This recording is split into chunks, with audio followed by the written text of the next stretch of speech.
आजाद Hindustan live, सच के साथ। निमाड़ की एक मासूम बेटी की दर्द भरी कहानी, जिसे सुनकर आ जाए आंखों में पानी। बेटी बचाओ के नारे देने वाली सरकार, सांसद एवं विधायक ने भी नहीं सुनी इस बेटी के लिए मदद की गुहार। वैक्सीन की पहली डोज के कुछ दिन बाद से पैरालिसिस का शिकार होकर जिंदगी की लड़ाई लड़ रही है बलवाड़ा के निकट मुख्तियारा की बेटी। प्रदेश की सरकार लाख बेटी बचाने और बेटी पढ़ाने की बात करे, हमारे क्षेत्र के सांसद और विधायक खुद को लोगों एवं क्षेत्र के सुख दुख में खड़े होने की बात करें, लेकिन जब हम धरातल पर जाकर देखते हैं तो आज भी ऐसे दृश्य नजर आते हैं जिन्हें देखकर रूह कांप उठती है, मन करुणा से भर जाता है। लेकिन विडंबना ये कि ऐसे हालातों में भी हमारे जनप्रतिनिधि, सरकार और प्रशासन को उन बेटियों की करुणा भरी कहानी और दिल से उठती पुकार सुनाई ही नहीं देती। जी हां, आज आपका आजाद हिंदुस्तान लाइव आपके सामने निमाड़ की एक ऐसी बेटी की करुण कहानी लेकर आया है, जिसे सुनकर शायद आपकी आंखों से आंसू बह निकले। ये दर्द भरी कहानी है खरगोन जिले के महेश्वर विधानसभा क्षेत्र के अंतर्गत आने वाले मुख्तियारा ग्राम की 14 वर्षीय मासूम बेटी अंजलि कमलेश खेड़ेकर की, जिसे 31 मार्च 2022 को स्थानीय शासकीय स्कूल में कोरोना वैक्सीन की पहली डोज लगाने के कुछ ही दिन बाद कमर के नीचे के पूरे हिस्से में पैरालिसिस अर्थात लकवा हो गया। बड़वाहा से लेकर इंदौर के एमवाय हॉस्पिटल तक में 1.5 माह भर्ती रहकर इलाज करवाया, लेकिन मामा जी की ये 14 वर्षीय लाडली आज भी अपनी जिंदगी की सबसे बड़ी लड़ाई लड़ रही है। आज इस बेटी की हालत ये कि ना तो वो उठ सकती है न बैठ सकती है। 5 माह से लेटे रहने के कारण लकवाग्रस्त कमर के नीचे के हिस्से में बड़े बड़े घाव हो गए। पेशाब के लिए हर सप्ताह नली चेंज करवानी पड़ती है। हालात ये कि कुछ ही महीनों में एक हंसती खेलती जिंदगी असीम वेदना में बदल गई। लेकिन विडंबना ये कि चुनाव के समय वोटों के जादूगर बनकर घर घर वोट मांगने वाले सांसद और विधायक और सरकार और प्रशासन के नुमाइंदों के कानों में शिवराज मामा की इस 14 वर्षीय लाडली की दर्द भरी तड़प नहीं सुनाई देती। इस परिवार और इस बेटी को सहायता तो दूर, इनकी सांत्वना, मीठे बोल भी इन्हें नसीब नहीं हो पाए। इस बेटी से मिलने आज मुख्तियारा पहुंची आजाद हिंदुस्तान की टीम। वहां जाकर हमने देखा तो हमारी भी रूह कांप गई। बेटी अंजलि अपने घर में एक पलंग पर निढाल से लेटी थी। उसकी 3 बहनें, एक भाई, उसकी मां और पिता कमलेश उसे दर्द भरी निगाहों से निहार रहे थे। हमने सबसे पहले बात की असहनीय दर्द को सहन कर रही लेकिन मजबूत दृढ़ शक्ति वाली बेटी अंजलि से। उसने खुद अपनी पीड़ा को जिस तरह बयान किया वो शासन प्रशासन के लिए आंखें खोल देने वाला है। तो सुनिए बेटी अंजलि की करुण कहानी उसी की जुबानी। क्या नाम है बेटा आपका? अंजलि खेड़ेकर। क्या हुआ आपको? आपकी तबीयत क्यों कैसे खराब हुई? वैक्सीन लगने से हुई। अच्छा, कब लगाई थी आपने वैक्सीन? 31 मार्च को लगाई। उसके बाद क्या हुआ आपको? वैक्सीन लगाने के बाद क्या हुआ? उसके 15 रोज बाद ऐसे। अच्छा, तो क्या अभी आपको तकलीफ क्या हो रही है? अभी तकलीफ कमर से नीचे चल रही। अच्छा, कमर के नीचे का हिस्सा काम नहीं कर रहा? हाँ। अच्छा, तो कुछ और भी तकलीफ है, घाव वगैरह? हाँ है, घाव भी है कमर। अच्छा, तो क्या ड्रेसिंग वगैरह करवाते हो उसकी? हाँ, ड्रेसिंग करवाते। कहाँ गए थे आप इलाज कराने? एमवाय गए थे। अच्छा, एमवाय गए थे। 1.5 महीने रहे थे वहाँ। अच्छा, 1.5 महीने रहे हैं वहाँ। पर अभी कोई फायदा नहीं हुआ? नहीं। अच्छा, कोई भी जो अपने यहाँ के सांसद विधायक वगैरह में से कोई मिलने आए थे आपसे घर पे? नहीं, कोई भी नहीं आए? नहीं आए। अच्छा, अच्छा, अस्पताल जाते हैं तो अस्पताल की नर्स वगैरह यहाँ आती है, सरकारी अस्पताल की यहाँ पे? नहीं आती। यहाँ पर नहीं आती? नहीं आती। तो आपको ही जाना पड़ता है वहाँ? हाँ हमको ही जाना पड़ता अच्छा अच्छा। तो अभी तक पूरा इलाज मम्मी पापा ही करवा रहे हैं? है। हाँ मम्मी पापा करवाए। पापा क्या करते हैं बेटा? पापा सेक रोटी करते हैं। अच्छा अच्छा अच्छा, मजदूरी करते हैं मतलब। हाँ। अंजलि से बात करने के बाद हमने बात की उसके पिता कमलेश खेड़ेकर से, जो दिहाड़ी मजदूर और 8 लोगों का परिवार होते हुए भी अपनी बेटी को वापस हंसता खेलता और स्कूल जाते देखना चाहते हैं। इलाज में लाखों रुपए खर्च करने के बाद भी उसने हिम्मत नहीं हारी। बस गुस्सा है तो अपने क्षेत्र के विधायक, सांसद, सरकार और प्रशासन पर, जिन्होंने आवेदन और बार बार मदद की गुहार के बाद भी उसकी बेटी की सुध नहीं ली। सुनिए अंजलि के पिता कमलेश खेड़ेकर की दर्द भरी बात आजाद हिंदुस्तान के साथ। क्या नाम है साहब आपका? कमलेश खेड़ेकर। ये गुड़िया को क्या तकलीफ हो गई? वैक्सीन के बाद से अपाहिज हो गई पूरी तरह से। अच्छा, कब लगाई थी आपने वैक्सीन? 30 मार्च को लगी थी और इसकी सूचना अपन को कोई ना डॉक्टरों ने भी नहीं दी थी। अच्छा, हाँ। तो कितना मतलब वैक्सीन लगाते हो गई कि मतलब? वैक्सीन लगाने के 15 रोज बाद में हो गई अपाहिज। अच्छा, फिर कहाँ कहाँ इलाज कराया? बढ़वा बताया डॉक्टर साहब को, सोलंकी डॉक्टर साहब को, उनने एम्बाई रेफर करा। एम्बाई 1.5 महीने एडमिट रखी, कोई फायदा नहीं हुआ। उसके बाद में वापस छुट्टी करवा ली। तो एमवाई में सारा इलाज फ्री हुआ कि नहीं, प्राइवेट जांचें करवाई ना, सारी जांचें प्राइवेट हुई। अच्छा, सारी जांचें प्राइवेट हुई। अच्छा, यहाँ से आप जो जाते थे इंदौर वगैरह, तो एम्बुलेंस वगैरह खर्चा ये सरकारी हॉस्पिटल नहीं, वाले? प्राइवेट गाड़ी से ही जाना पड़ता था। एक बार गाड़ी गई थी खाली एम्बुलेंस। अच्छा, बाकी प्राइवेट गाड़ी गई। अभी क्या स्थिति है बच्चे की? अभी बच्ची की स्थिति वही है जैसे पहले थी। घाव हो रहा है 3-3 इंची के, उसको डेली डॉक्टर ड्रेसिंग करने घर बुलवाना पड़ता है। अच्छा, उठना बैठना बिल्कुल नहीं हो पाता बच्ची का? बिल्कुल नहीं हो पाता। कितने साल की उम्र है बच्ची की? 14 साल की। अच्छा, 14 साल की।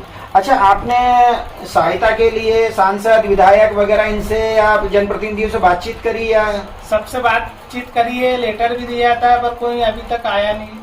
मतलब ना कोई सांसद आया, ना कोई विधायक आया, ना कोई कोई भी नहीं आया? कोई नहीं आया। ना कोई सरकारी सहायता मिली? नहीं, कोई सरकारी सहायता भी नहीं मिली। अच्छा अच्छा। विधायक वाली आई थी 4 रोज पहले जी। तो उनने बोला मैं डॉक्टरों से बात करके आपको बताती हूँ क्या है क्या नहीं। जी जी। उसके बाद उनका? उसके बाद कोई सूचना नहीं आई उनकी। अच्छा, उनके बाद कोई सूचना नहीं आई। अच्छा, आप अभी भी इनका इलाज चल रहा है? हाँ, इलाज चल रहा है ना, डेली डॉक्टर घर आ रहा है इलाज करने के लिए।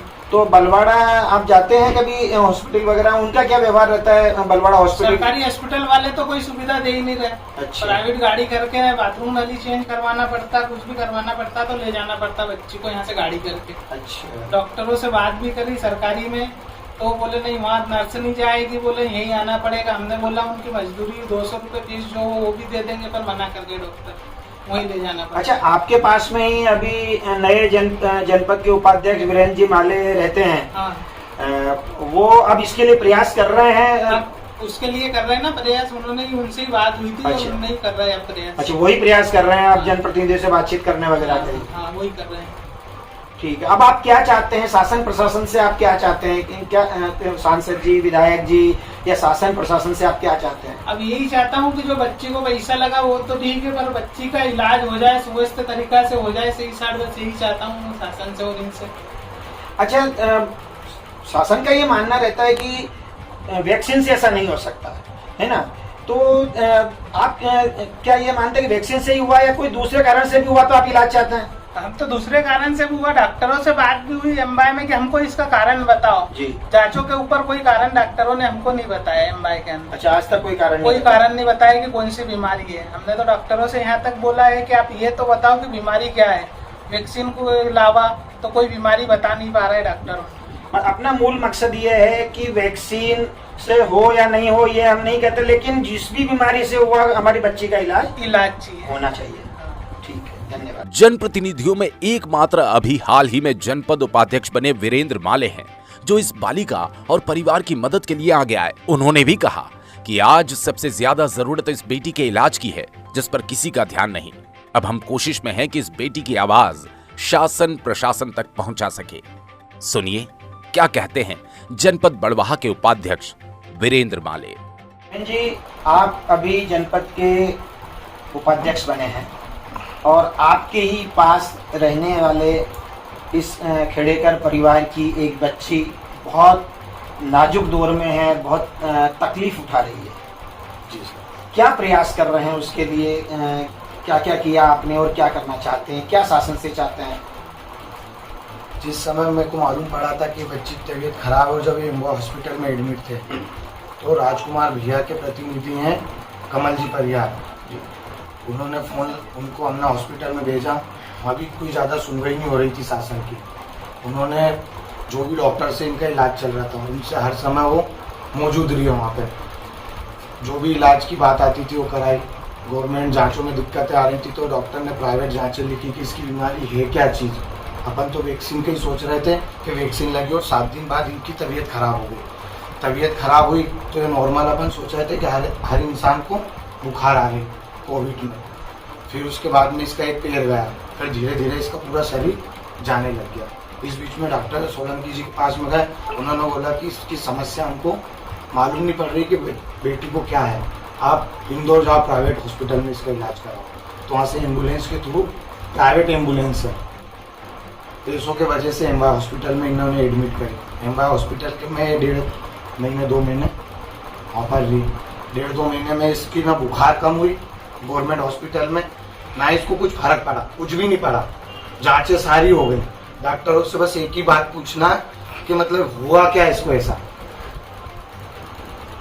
अब आप क्या चाहते हैं? आपने सरकार आपकी है, सांसद जी आपके हैं और विधायक कांग्रेस के विजयलक्ष्मी जी साधु हैं। हाँ। आप लोगों ने जनप्रतिनिधियों से बातचीत की इस संबंध में कि भाई कहीं न कहीं मानवीय आधार पे ही सही, लेकिन सहायता तो कम से कम सरकार और उनके द्वारा मिलना चाहिए, तो इसके लिए आपने कुछ प्रयास किए? जिसको भी बोला, जिसको भी फोन लगाया, सबने बोला हमने बात करी है, आगे जो भी रिजल्ट आएगा हम आपको बताएंगे। पर अभी परिणाम? अभी तक कोई परिणाम नहीं आया। सामने वाला भाई 500 रुपये गाड़ी वाला लेता है, गाड़ी से लेके जाता है, उसकी नलियाँ चेंज करवाता है, और एक प्राइवेट डॉक्टर आता है रोज डेली सुबह या शाम को, उसके जो घाव है उस घाव का इलाज करता है। ड्रेसिंग पर डे ड्रेसिंग होती है उसकी। अब आप एक राजनीति में आए हैं, एक युवा भी हैं, क्या राजनीतिज्ञ लोगों को या जनप्रतिनिधियों को इतना मानवीय संवेदना नहीं होना चाहिए कि ऐसी हालत के अंदर तत्काल आकर के उस परिवार की कुछ सहायता करे, पूछे ताछे? क्या आप आगे राजनीति के इसी पथ पे आगे बढ़ना चाहते हैं कि मानवीय आधार पर कुछ राजनीति होना चाहिए? मानवीय आधार पर होना चाहिए। मैं तो नया ही हूँ अभी एक्चुअल में, लेकिन पद भी मेरे को अभी मिला। लेकिन जब से जो चीज़ मालूम है, मैं तो बहुत पहले से कर रहा हूँ, चुनाव के पहले से कमलेश भैया की मदद कर रहा हूँ। यहाँ तक कमलेश भैया से ये भी बोला था कि गवर्नमेंट नहीं सुनेगी तो अपन केस लगाएंगे। फाइलें तैयार करो अपनी सारी। बहुत बहुत धन्यवाद। और हम आज मेरा सरकार से ही निवेदन है, जहाँ तक ये आवाज़ पहुँचे कि बच्ची की तबीयत, हमको कोई पैसे की ज़रूरत नहीं, कुछ नहीं, इसका इलाज व्यवस्थित हो जाए। और जहाँ तक मेरी कोशिश है कि वहाँ तक मैं इसको पहुँचाऊँ। हमारा आज़ाद हिंदुस्तान लाइव यहाँ पर इस बच्ची का दर्द देखने के लिए यहाँ पर आया है, और मैं हमारे क्षेत्र के सांसद श्री गजेंद्र जी पटेल एवं विधायक सुश्री विजयलक्ष्मी जी साधो से भी मैं निवेदन करना चाहूँगा कि अपने ही इस चुनाव क्षेत्र के अंदर एक बच्ची इस मानवीय दर्द से जूझ रही है, आज बीमारियों से जूझ रही है। आज 14 वर्ष की आयु के अंदर ये बालिका पूरी तरह अपने आप को खड़ा होने में भी असमर्थ महसूस कर रही है। आप लोगों से यही अनुरोध है कि हम आने वाले चुनाव में वोट लेने तो बहुत आते हैं, वादे भी बहुत बहुत करते हैं, लेकिन जब परिवार को आवश्यकता होती है उस समय आकर के हम कितनी सहायता कर पाते हैं, यह देखने की बात है। मेरा निवेदन है हमारे जनप्रतिनिधियों से कि वे तत्काल इस परिवार की सहायता के लिए आगे आएं और अपने दायित्व को निभाएं। धन्यवाद। आजाद हिंदुस्तान के संपादक नवरत्न जैन ने अंजलि के सामने ही सांसद गजेंद्र पटेल, विधायक सुश्री साधो के प्रतिनिधि रत्नदीप मोयदे एवं पूर्व विधायक राजकुमार मेव से भी बात की। सभी ने आश्वासन तो दे दिए, लेकिन मदद के लिए कौन सबसे पहले आगे आता है, ये देखने वाली बात होगी। अंत में हम पहुंचे बलवाड़ा हॉस्पिटल, जहां अंजलि को पेशाब की नली बदलवाने के लिए हर सप्ताह लाया जाता है। वहां भी हमने अंजलि के इलाज के लिए जरूरत होने पर घर जाकर इलाज की बात की, तो यहाँ मौजूद डॉक्टर श्री अनिल धोड़ेला ने क्या कहा और इलाज के लिए क्या उपाय बताए, खुद ही सुनिए उनकी जुबानी। डॉक्टर साहब नमस्ते। नमस्कार। अभी हम आपके ही कार्य क्षेत्र मुक्तियारा गए थे, वहाँ पर एक बच्ची है अंजलि खेड़ेकर, उसको कमर के नीचे पूरा पैरालिसिस है। उनके परिवार का आरोप है या शिकायत कह दें कि स्कूल में जब वैक्सीनेशन हुआ था उसके बाद से उसकी ये स्थिति बनी है और उसके बाद से वो पैरालिसिस है। क्या कहना है आपका इस संबंध में? देखिए, एक बात तो क्लियर है कि वो जो पैरालिसिस हुआ है, जो कोविड वैक्सीनेशन हुआ है, उससे नहीं हुआ है। उसके लक्षण क्या अगर आने होते हैं कोविड वैक्सीनेशन से, दुष्परिणाम वो तत्काल 15 मिनट से लेकर 24 घंटे के अंतराल में आ जाते हैं। तो ये आरोप तो निराधार है कि वो वैक्सीनेशन से नहीं हुआ है।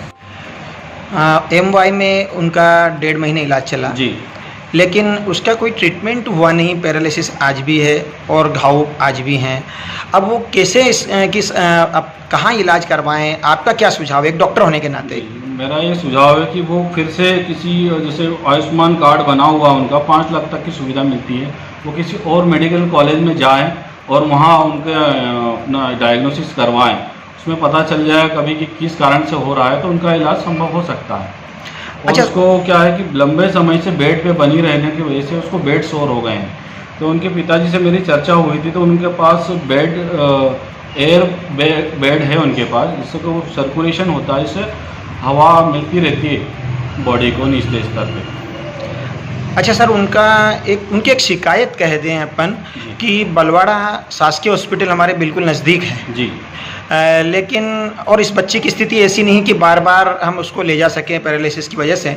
हमने उनको कई बार निवेदन भी किया है कि कोई भी नर्स या कोई भी आकर के और कम से कम 8-10 दिन में एक बार आकर के चेक कर ले या नली उसकी चेंज कर दे, हमको वहाँ जाना पड़ता है।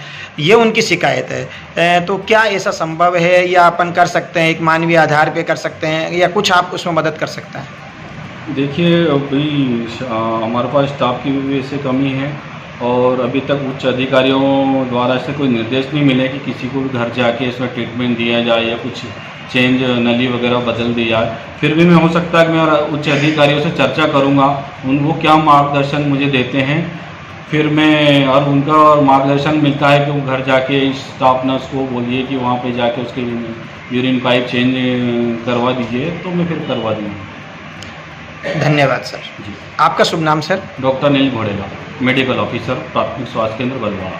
Thank you. कुल मिलाकर इस बेटी की दर्द भरी कहानी सामने लाने का मकसद यही है कि इस बेटी की जिंदगी बच सके।